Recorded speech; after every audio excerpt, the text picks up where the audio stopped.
scheduled for today. The first bill we have is House File 1054, I believe.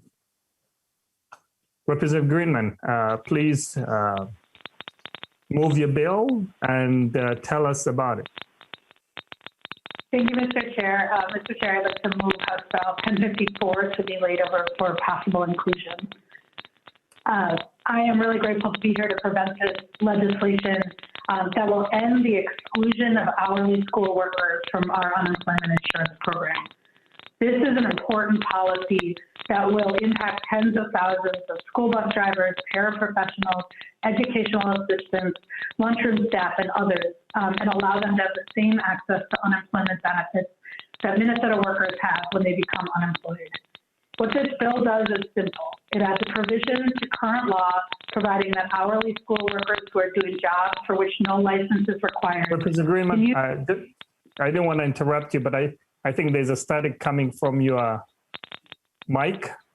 If you can put, use a different. I can try to use the computer. I was using my phone up to my computer. Is that better? No.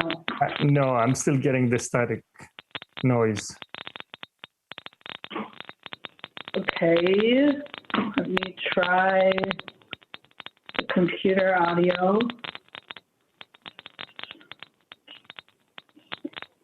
Never had a problem on my phone before.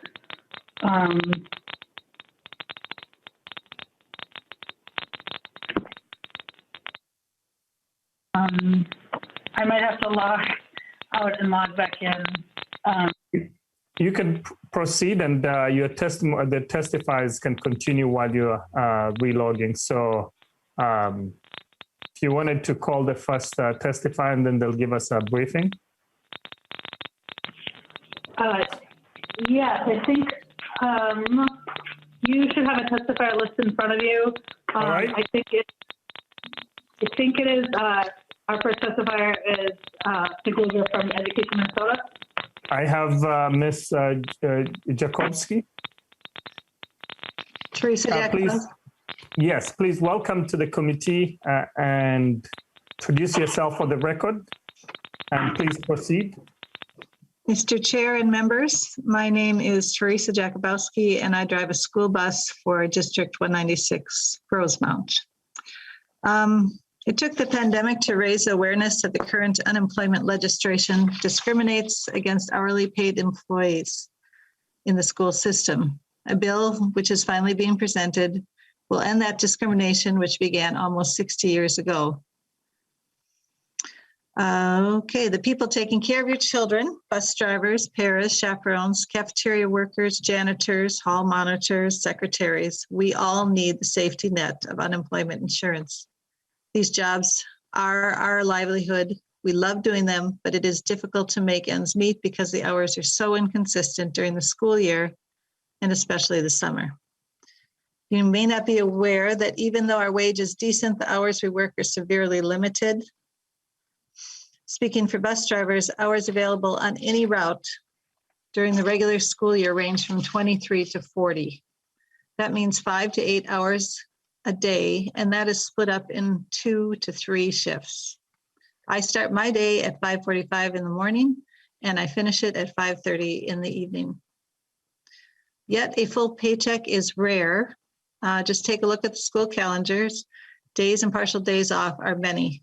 When the children have a scheduled day off, we do not get paid.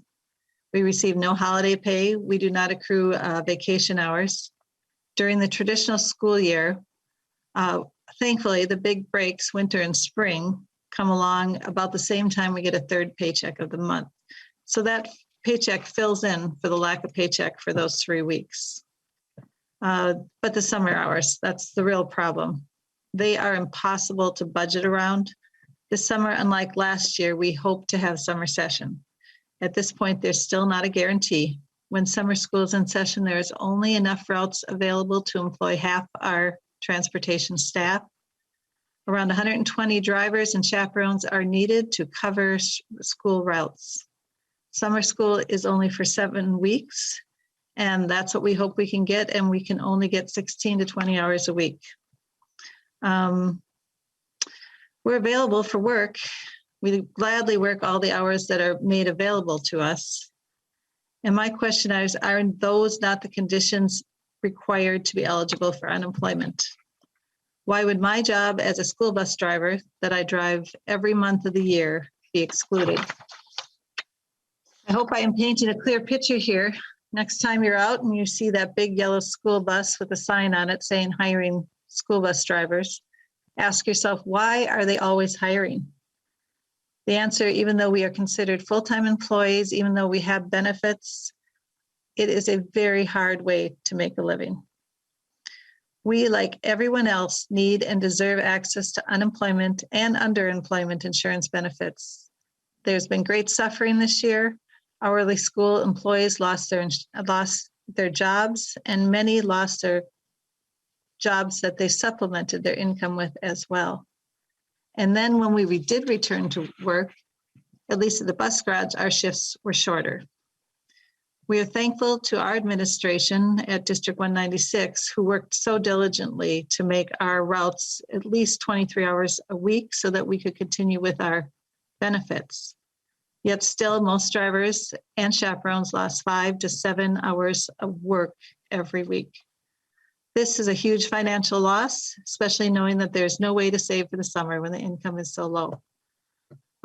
Myself and the other testifiers are speaking out today because we can literally no longer endure having access to unemployment insurance in the summer.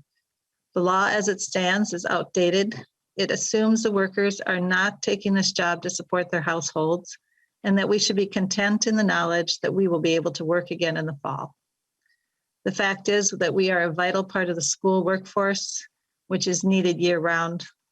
A lot's changed in the last 60 years. We really need to move forward on this. As I said, I was going to end on this note, but I realized after I met with the other testifiers this morning that even though I did finally receive unemployment last summer because of there was no reasonable assurance that school would be in session in the fall.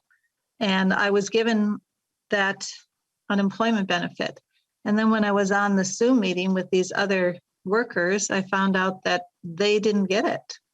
Or one got it and was denied and got it again and was denied again and couldn't even spend it because she was fearful of what was going to happen. I'm really shocked about that. I thought that when one school district tells you there's a possibility we won't come back, that would really apply to all and should have applied to the entire state and all the school districts. And I'm very sad that those other school employees didn't receive the help that they needed this summer. I'm just going to end it there, and thank you for allowing me to testify before you. Thank you so much, Ms. Jakubowski. And then I appreciate all the work. I just wanted to see if Representative Greenman wanted to continue with that testimony, or should I go to the next testifier? You know, I think we should maybe hear from the testifiers, Mr. Chair, and then I can go last. All right. The next person is Ms. Godanai.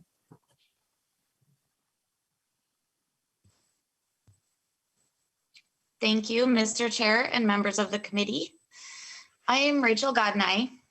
My husband and I, along with our 5 collective children, live in Cloquet, Minnesota, where I have lived my entire 39 years.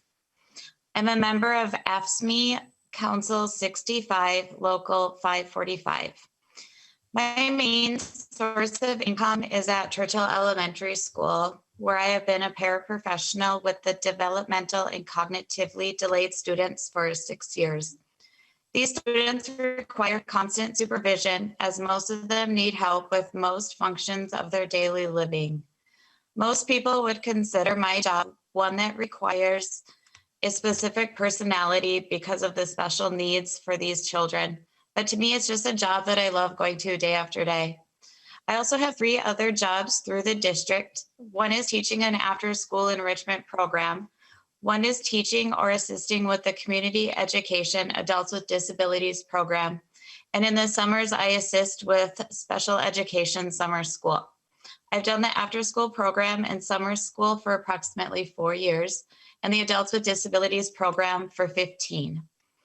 When COVID-19 shut down Minnesota schools, it shut down 2 of my 3 jobs. Our after-school clubs and our adults with disability programs were closed by the pandemic. We were given many tasks, not part of our regular duties, and we stepped up. Without any extra compensation, we were instructed to provide childcare for 8 to 10 students per paraprofessional. While my coworkers and I were at work, we would worry that the daycare students may possibly be giving us COVID-19 without us knowing it. And when we were at home, we worried that we had caught COVID-19 that day and brought it home to our families. We had to trust that all the people in our community were following the safety guidelines so that we and our families didn't get sick or even worse, die. Our days have been filled with stress, worry, and more stress while having to stay calm in front of all the kids in our lives so they would not be alarmed. I am proud of the work our district and staff did to keep rolling with the punches and providing the best care we could to our students with the resources we had. Once we went home for the day, we had to play teacher to our own children. Also, I was forced to move my daughter home from college because her university shut down.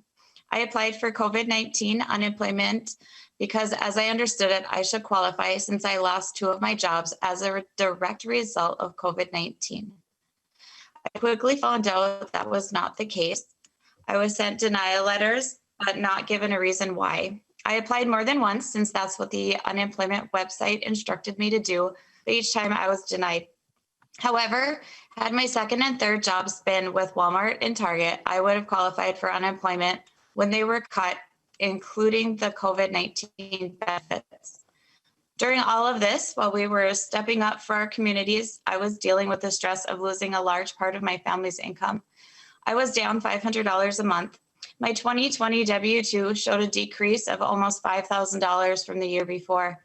The loss of that income continues to put more stress on myself and my family during an already stressful time. I love the work I do. However, we must make it a little more stable and secure if we want people like me to be able to stay in these jobs year after year. Thank you. Thank you so much, Ms. Godanai, for your testimony. Appreciate it and the work that you do. The next person I have is Ms. Stoffel.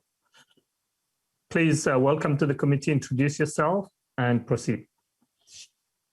Good afternoon, Mr. Chair and members of the committee. My name is Rochelle Stoffel, and I am a member of AFSCME Council 5 Local 844, which represents workers in the St. Paul Public School System. I work as a clerk at East End Middle School, and I've worked for the district for 25 years. Thank you for hearing my testimony today.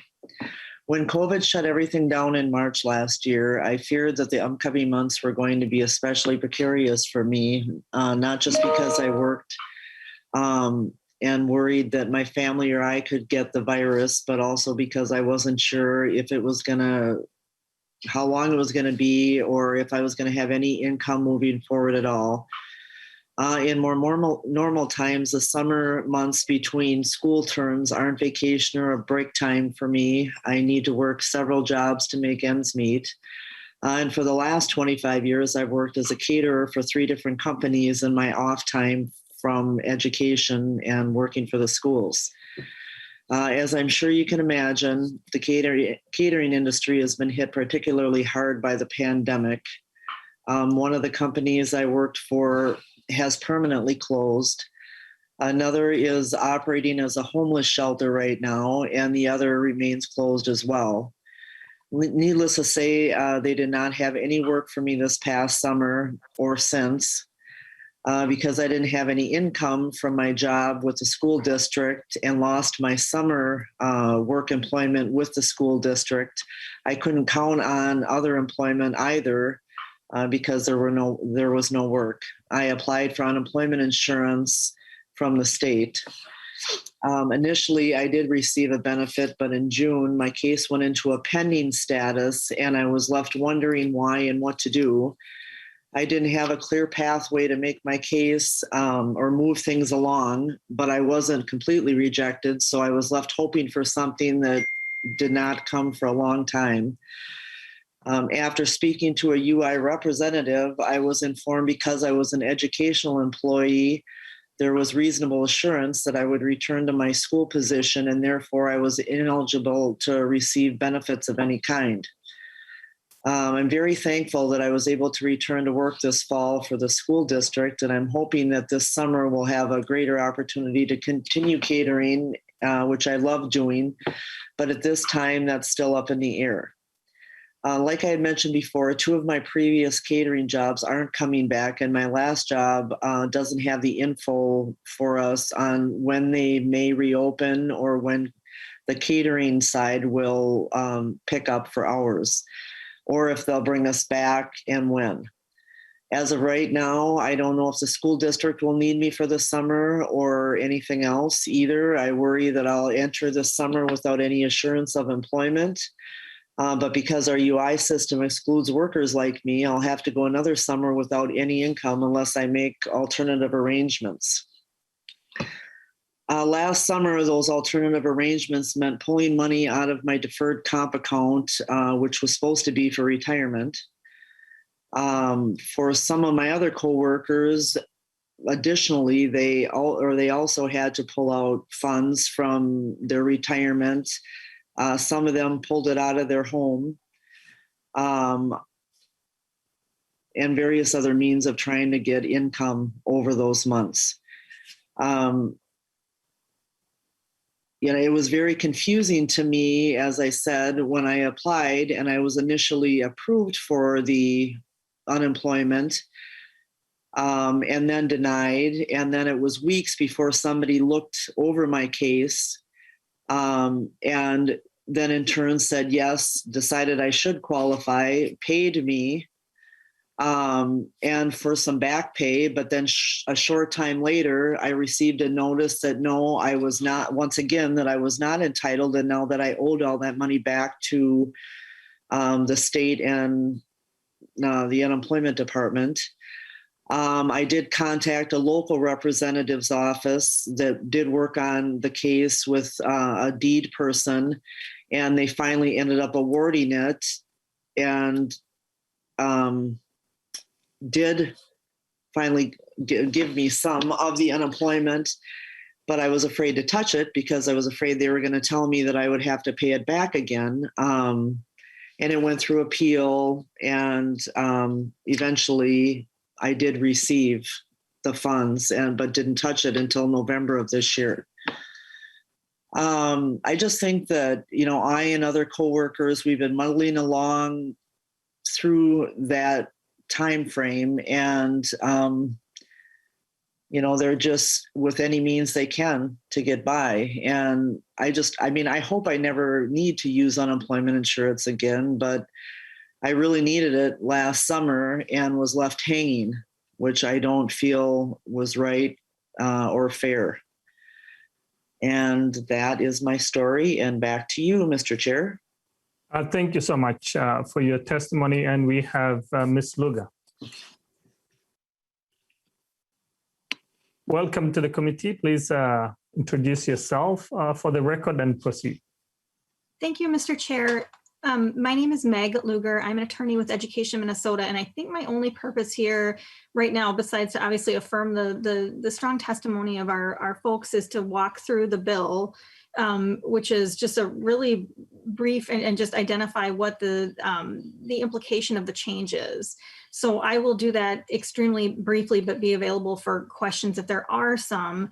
As you can see from the draft legislation, this makes a fairly minor change, and that is to remove the exemption for individuals not working between school terms who would otherwise be eligible for unemployment. This would make them, they are currently ineligible because of the operation of the statute. The removal of that language would make them eligible. It only applies to individuals for whom no license is required. So this would not apply to licensed teachers or licensed school administrators. And this would affect exactly the individuals who've just testified who have been hit by the operation of this legislation.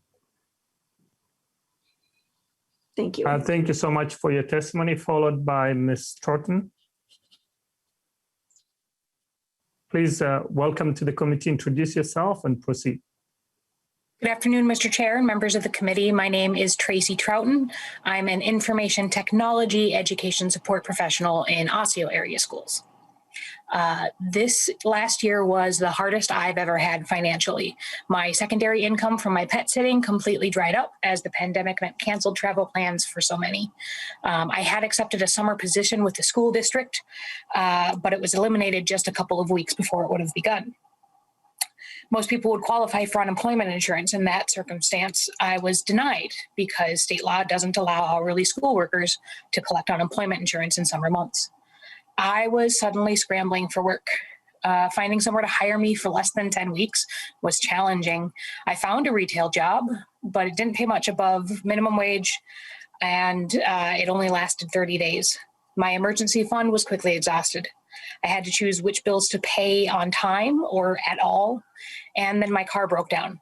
I was convinced I was out of options and that I would have to quit my ESP job because I wouldn't have transportation. Friends came through with the hundreds I needed to fix my car.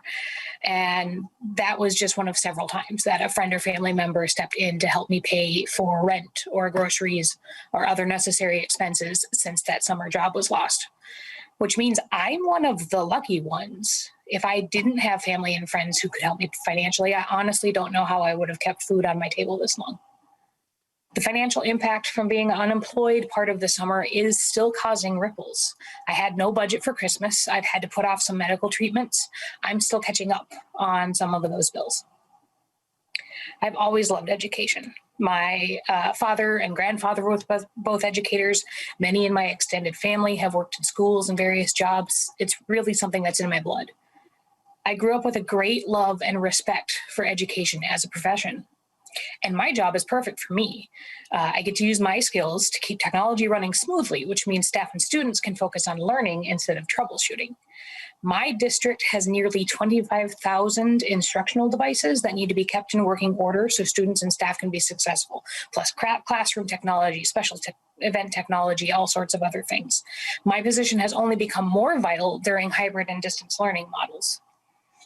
It's a position I'd love to stay in for a long time, but the financial uncertainty of summers has me considering if I can afford to stay at all. Hourly school workers like myself shouldn't have to worry every summer about having access to employment, but we do. And this past year has shown that we don't even have a true reasonable assurance of having that job in the schools come fall. It's time to start treating ESPs like the professionals we are. Having access to unemployment insurance during the summer months, if needed, will help keep hourly workers like myself in the professions that we love and keep skilled and dedicated employees working in the places that need them. Thank you for your time and your attention to this issue. Thank you so much. The next person is Mr. Aldis, Brian Aldis.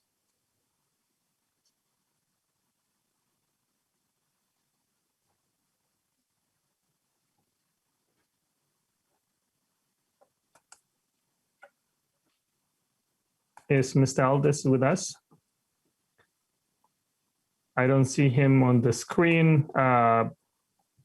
Representative Greenman, please introduce again some of the component of the bill because we didn't get the chance to hear you fully. So please go ahead.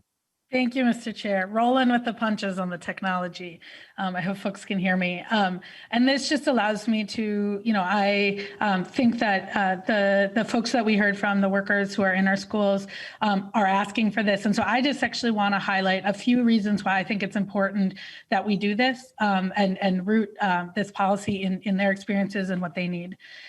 First, this is a critical safety net for Minnesota workers caring for our kids. And we just heard that from those stories. Most folks doing these jobs work year round and they're not well paid. Many of our school employees are making less than $15 an hour and are living paycheck to support their families. Providing this safety net for workers out of work through no fault of their own is exactly what unemployment insurance is for.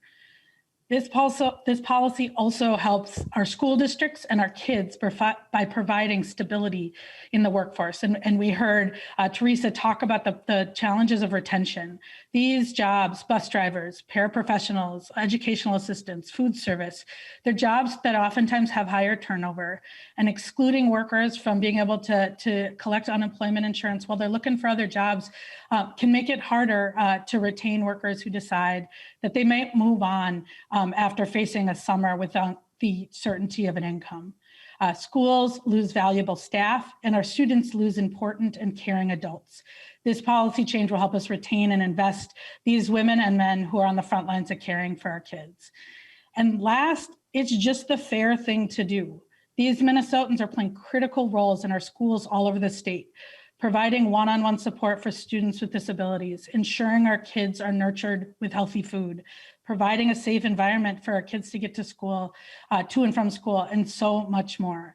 The workforce, the majority of this workforce is women and many people of color, and they're folks who get a lot of lip service for helping us keep our schools running. But many of these employees, as I said, are making less than $15 an hour, and we need to do more than pay them lip service. We need to ensure they have what they need to provide for their families, to have stability in their income, and to continue doing the important work for our kids. And lastly, I'd say status quo isn't fair for Minnesota workers. Our current law treats some school workers doing the same job differently based on who their employer is. Creates a situation where two food service workers could be doing the same work in a school, but they're treated differently. The person employed by a subcontractor, a private subcontractor, could be eligible for unemployment while they look for work in the summer, while the person employed by the school district is not. This policy would mean school employees have the same access to unemployment insurance, no matter who writes their check. And current law also treats school employees differently from other workers in industries with seasonal unemployment. Landscaping and resort employees, for example. They're eligible for unemployment while school workers are not. So I'll just conclude and open up to questions, but these Minnesotans, they're driving bus, they're preparing school lunch, they're assisting our kids in classrooms. They deserve that same security as other Minnesota workers. That's what House File 1054 does with its Senate companion, Senate File 1307, authored by Senator Rarick in the Senate. It's just a simple policy change to ensure that the lives and livelihoods of Minnesotans doing this work have some security.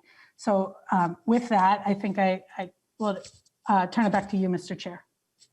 Thank you so much, Representative Greenman, for this bill, and it's really important.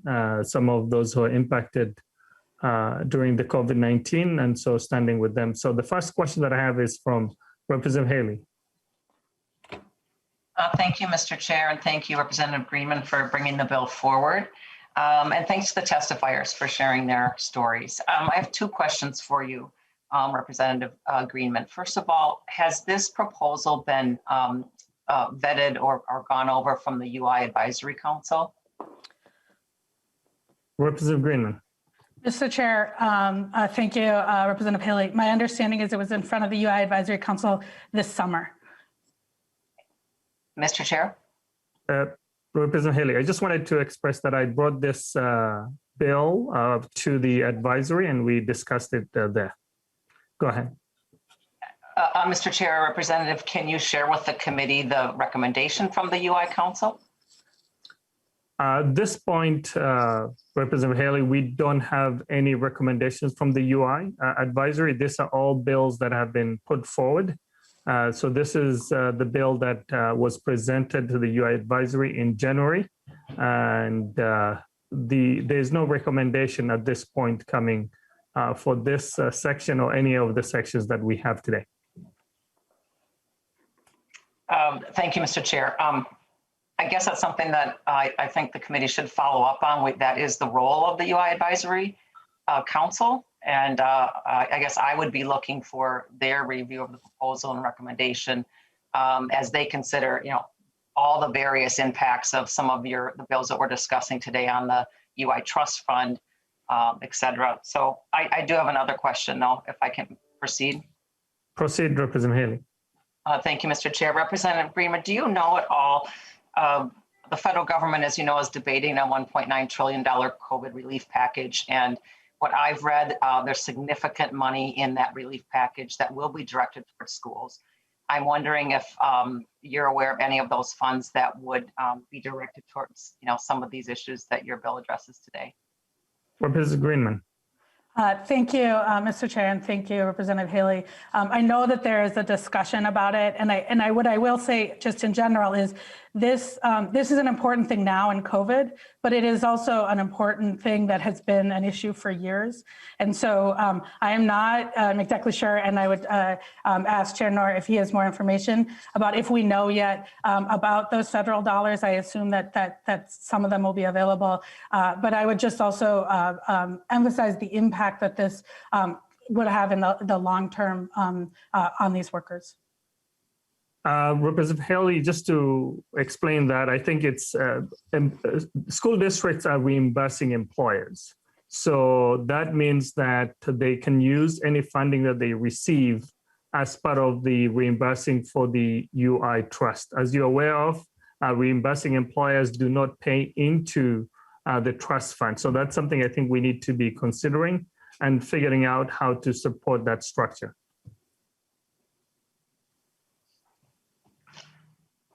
I appreciate that, Mr. Chair, and I guess that goes back to my original question of wanting to have an analysis from the UI Advisory Committee on how this all works together and the impact on the trust fund as well as the impact on the school budgets. Thank you, Mr. Chair.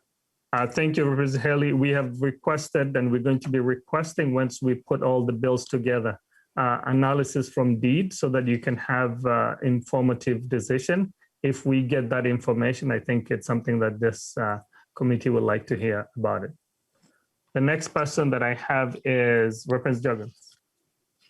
Thank you, Mr. Chair. So we don't know what the UI Advisory Council thinks of this. We don't have a fiscal note for this. Do we know what fiscal impact this would have on the school districts? Do we know how much it would cost them? Representative Juggins, I think that's a question that we can ask for local impact, which is going to be included in the fiscal note. I'm hoping that we can get a fiscal note. This is the conversation we're having with the department. I know they're tied into so many things. I don't want to speak for DEED. Maybe we can ask Deputy Commissioner Chafee to give us a little bit of a briefing on this and many of the UI before us. Certainly. Thank you, Chair and Representative. Just really briefly, certainly, going back to last year, the volume of work has been incredibly high, and that's put a great amount of stress on the program. And, certainly our folks who are processing, I think more claims in the last 12 months than we had in the prior 6 years. So it's limited our ability to do some things. Included in that is financial analysis. We were thankful for this committee and Senate committee's support on experience ratings, and it's kind of the same sort of technical work to produce a fiscal analysis. So we're providing as much technical assistance as we can going forward. Right now, our ability to produce, I think, good and thorough financial analysis is limited right now. And with that, I just wanted to explain that when we went to the advisory council, we usually get recommendation at this point. I don't think this year, because of the additional funding that was included, analysis for a next bill that we're going to be talking about.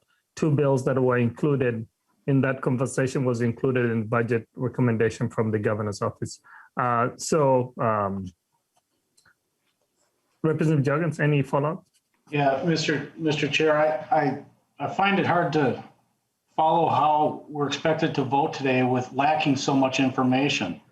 I think that based on the answers to some of our questions so far, that at best this should be laid over until we have that information.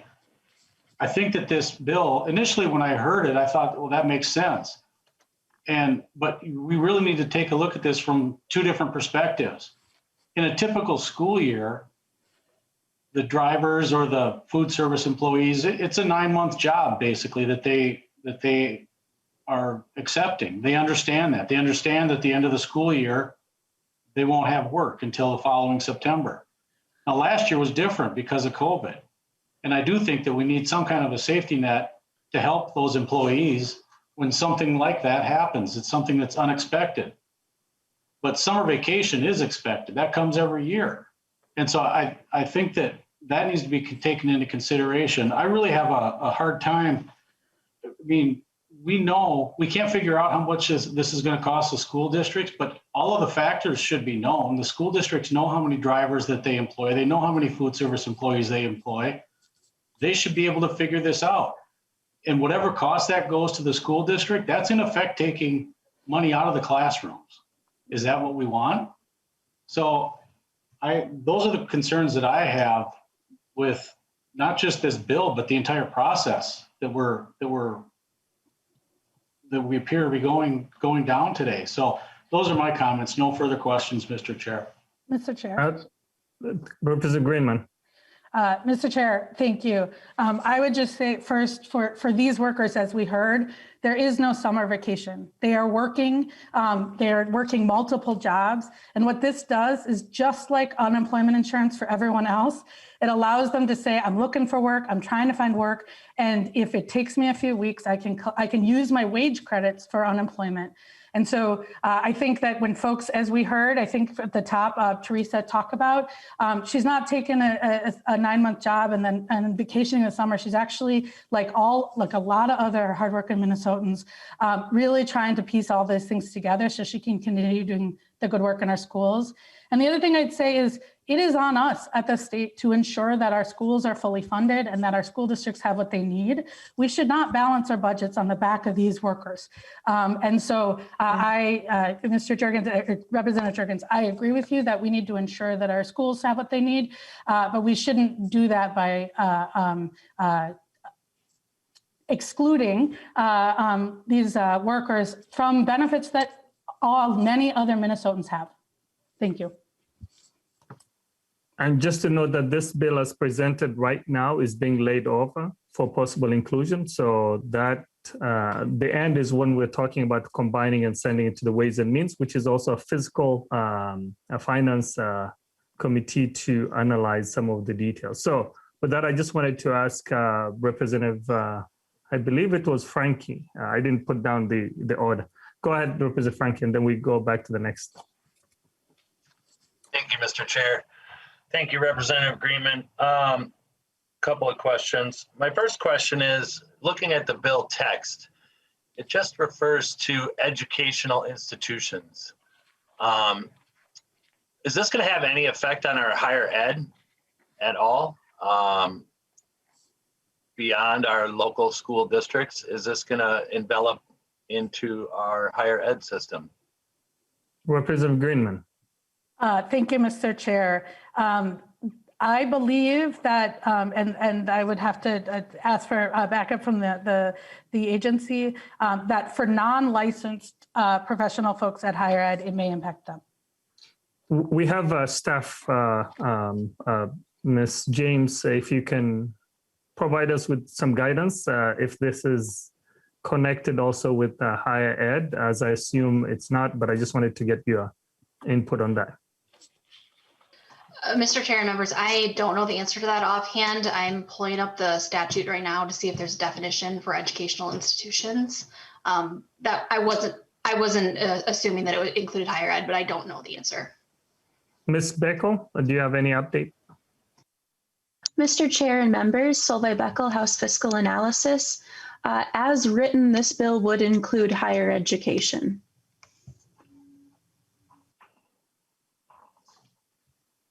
Representative Baker. I mean, we still have Representative Frankie. Sorry about that. Thank you, Mr. Chair and Representative Greenman, and to all the staff. So I guess at this point, we're not just talking about our local school districts. We're bringing in even more people into this system. Whether it's deserved or not, that's a whole nother question. But here again, we have not enough information and not enough due diligence done for this bill, in my opinion. I think Representative Greenman, I have one more question, if that's okay, Mr. Chair. Go ahead, Representative Frank. Thank you, Chair Noor. Representative Greenman, I think you kind of alluded to my second question was that, but it is that, so if this bill moves forward, all the usual eligibility requirements that pertain to unemployment would have to be followed. Is that correct? Representative Greenman. Thank you, Mr. Chair. Yes, this doesn't change anything about the way the program works. It just eliminates a current exclusion. So yes. Thank you, Representative Greenman. Thank you, Mr. Chair. Thank you, Representative Baker. Thank you, Mr. Chairman. I wanted to just maybe ask the author as well, Representative Greenman, about, I run a seasonal business myself. It's a tourism business, and it seems like we may be picking winners and losers on this thing again, like we've been sort of hearing a lot during the pandemic. I love our school bus drivers. I want to take care of them as best we can. They're vital. They carry our most vital, precious cargo. The problem is, I think that unemployment has been set up for reasons when you unexpectedly lose your job, when there's a slowdown or there's a change or the business closes, and we give our employees something to sort of fall back on for a temporary manner. My concern is that if this kind of moves along, Representative Greenman, not only do we not know the cost of this, my guess is it's going to increase bus contracts about 10 to 20%. That's going to come from the Education Committee funding source. But my also concern is that it's going to affect seasonal businesses that I run too, and it's going to really drive up sort of the unemployment insurance costs that businesses are kind of experiencing. Have you thought about expanding this then to other areas? And why did you just sort of select the school bus drivers at this point? And why would they be any different than, say, our servers and cooks in the fall in seasonal resorts areas, things like that? Could you help me understand why you just selected school bus drivers when there's so many other seasonal jobs out there in Minnesota? Representative Greenman. Thank you, Mr. Chair, and thank you, Mr. Baker. Currently, Minnesota law makes that exclusion. So currently, Minnesota law takes eligibility, and it has subdivision 7 actually excludes this set of workers. And so what I am doing is trying to include back in to Minnesota law the exclusion that has been there for about 6 years. And I think, frankly, it was written at a time where there was an assumption that many of these workers, and I don't know if it was a good assumption back then, but it certainly, as we heard from the voices, isn't a good assumption now. But it is actually trying to level the playing field and have some fairness with our current eligibility. So that's why, and it's bus drivers and all hourly school employees that are currently excluded. And what we are doing is just eliminating that exclusion. Representative Baker. Because of time, I'm going to cut my question short, Mr. Chairman. This has got a long ways to go and a lot of work to do, but thank you very much for allowing me to speak. Thank you. I know I've had about questions in regards to students and schools, and we have the chair for Education Finance. Chair Davney, the next. Thank you, Chair Noor. The magic of the internet. Somebody took my hand down for me. Thank you. Representative Greenman, thank you for this bill. This is exactly the direction that we need to be going as a state. Members, we all talk about how we value education, and we recognize that Minnesota made a decision after World War II to emphasize education as an economic development strategy to improve the lives of all Minnesotans by strengthening their educational opportunities. We've got a lot to do there. But if we value education, then we need to value that school bus driver who makes sure that my kid gets to and from school safely every day. We need to value Ms. Gadani, who works with children with significant cognitive disabilities, and the patience that she shows in that by making sure that she can support her family. We need to make sure that if we value Ms. Stoffel's work for St. Paul students in making sure that they're connected to the internet at a time of distance learning, that she's able to make her car payments and her mortgage payment. If we respect the work and value the work that these classroom aides and lunch ladies and school bus drivers do, then we need to value their lives, their whole lives. And it's not lost on me that all of the individuals who we choose to short every summer while relying on their work the other 9 months of the year are women. And this is one of the structural ways that we ensure that women earn 69 cents on the dollar that men make. Because the workforce that we're talking about are overwhelmingly women and significantly individuals of color and indigenous staff who are key to having in the schools, because that likely is the staff person in the building who looks like me, talks like me, worships like me, who I see in the community on the weekends and I run into at the stores during the week, who I as a student have a relationship with because they're like me. So if we value these people, we need to actually show that we value these people.